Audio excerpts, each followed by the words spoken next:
Majo John Madden around 11:30 at night in Veracruz, Mexico.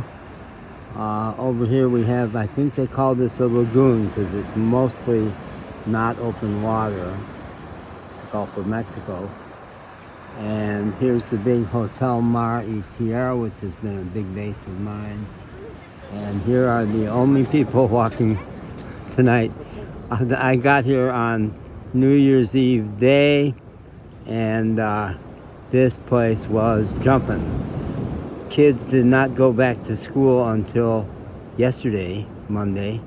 I think today. I'm a little confused about my days right now. Maybe this is Wednesday. But it was jammed for a week. All this walkway along the water was busy, at least until midnight. And then people would be walking a lot later than that. Mexicans like to stay up late. But now it's dead. It's dead. And I just came out of the OXXO store where I'm really so charmed by the one young woman who works in there. And I want to tell a little bit about myself as a frontline customer service worker, just a little bit. Not the whole story of 16 years in Asheville, North Carolina, where I made a commitment to not do any of my professional work, clinical psychology or management consulting. I was going to become the working class hero I was always meant to be because I grew up real working class. I'm going to sit now. You've got that visual.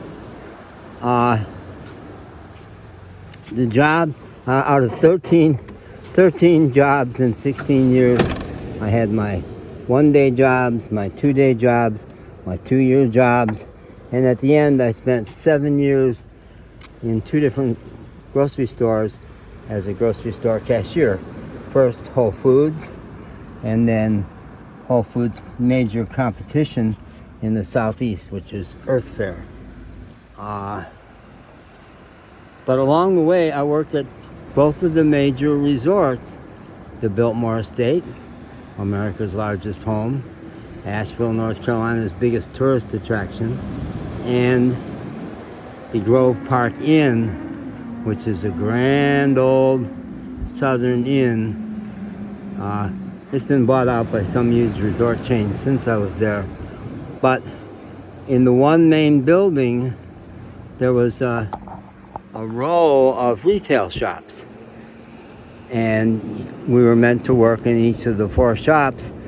My one shift, all those frontline jobs taught me to really respect the people who do that work. And of the 4 shops, one was a coffee shop, and I had a chance to try being a barista, and I blinked. It was busy. It was the month before Christmas, where that place was really hopping. They have a big gingerbread house tradition, and all kinds of people come out for that. And tourists love to go to Asheville, and it would die off by the end of September, but then Christmas holidays would get really big again. So I said to my supervisor, who was a great woman, no, can't do the coffee shop. Too many. I don't multitask well, honestly. It's too many drinks to learn. And I very quickly learned my big mistake, because once the holidays passed and the place was dead, the other 3 shops were incredibly dead. And you worked alone at that time because there was nobody there. So,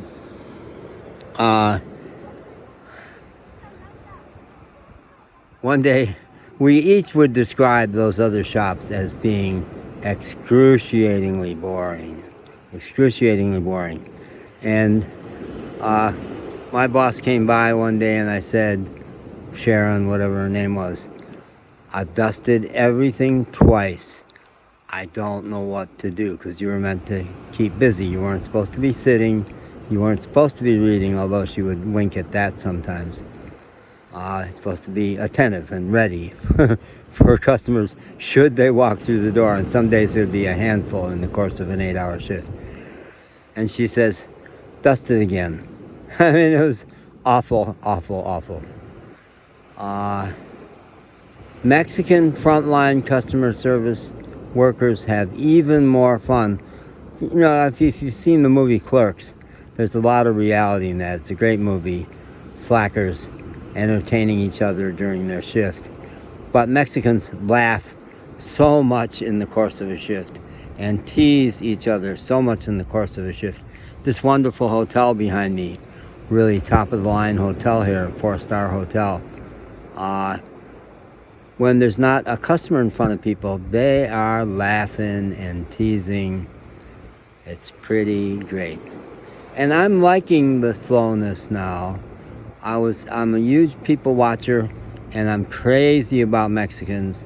Crazy to watch the lovers together. It's really a lover's country. And loved watching the parents with their kids, because I think Mexicans do an amazing job of raising their kids. And the kids are miraculous. But it's nice to slow down. My creative juices are going haywire. I've done probably an hour and a half worth of some 13-minute and a whole lot of 1-minute videos today. So I've been busy. The muse has got me. And it was a very intense weather day, big wind. And all that's left of it now is that the surf over in the lagoon here is louder than usual. It was really crazy a couple hours ago. And I sleep in my camper van here. I did one night in the hotel.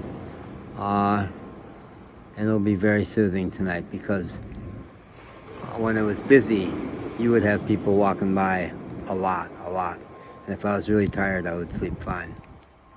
I'm gonna sleep fine tonight, except I have friends who said they were gonna come out fishing. I met this lovely family last night who came out fishing, and when I woke up at 2 o'clock in the morning, I got to know them. And they said that they were coming back out tonight. And I just went down to the Oxlow store and discovered I didn't have money. They don't have much good food there, no real hot food. But I didn't have enough money to get food. And then I realized as I was coming back that Roxana said she was gonna bring empanadas, which would be a dream. I hope they come.